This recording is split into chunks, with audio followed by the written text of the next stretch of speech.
Sa pagkakataong ito, pakinggan po natin ang mensahe ng ating punong lungsod ng Pasig. Mga kasama, palakpakan po natin Mayor Vico Soto. Maraming salamat sa mga kasama sa PESO. Magandang umaga, Vice Mayor Padot, mga konsihal, sa ating mga kawani ng lokal at nasyonal na pamahalaan. Congratulations una at pinaka-importante po siguro sa mga nabigyan ng Service Award sa ating mga retirees sa taong 2025. Lalo na kay Mr. Francisco, nandyan pa ba siya? Na naka 47 years.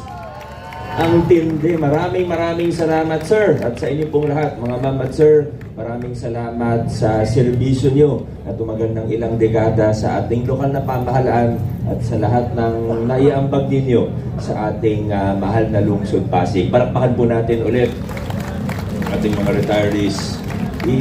Mr. Francisco, baka gusto nyo paabutin ng 50 years.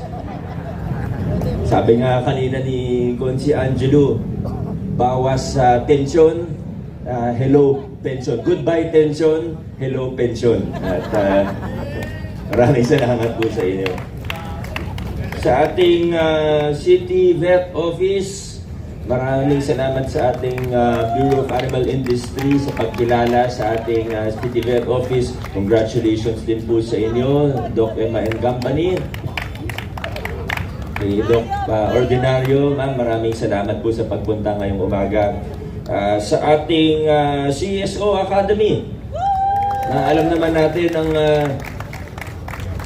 may akda nito. Ang unang nagpano akala nito ay wala na pong iba, kundi ay ngayon ay konsehal na, pero nagsimula sa civil society. Kaya nga po ito yung naging unang CSO-led na academy na ganitong klase CSO. Ngayon, nare-replicate na sa ibang lugar.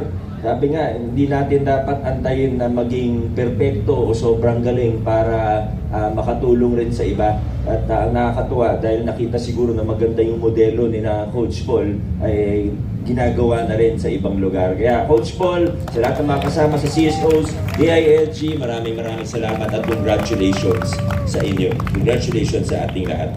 Last but not the least, sa ating mga blood donor awardees, maraming salamat sa walang sawang pagdodonate ng inyong dugo para madugtungan ang buhay ng marami sa mga pasyente natin. Alam naman po natin na madalas talaga nagkukulang ang dugo, lalo na sa ospital. Pero sa tulong po ninyo at ay paano, diba, nababawasan ang problema natin. Maraming natutulungan, nadudugtungan ng buhay dahil sa mga nagdodonate ng dugo. Kaya pati sa ating City Lab, kina Dr. Milan kanina, maraming salamat at congratulations din po sa mga blood donor awardees natin. Alam ko naman na kahit walang incentive, gagawin nyo pa rin ito. Pero yung pag-grocery natin, konting pakonsuelo lang yan.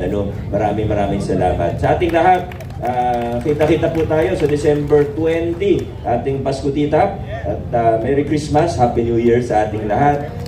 Adjourn na po tayo. Magandang umaga.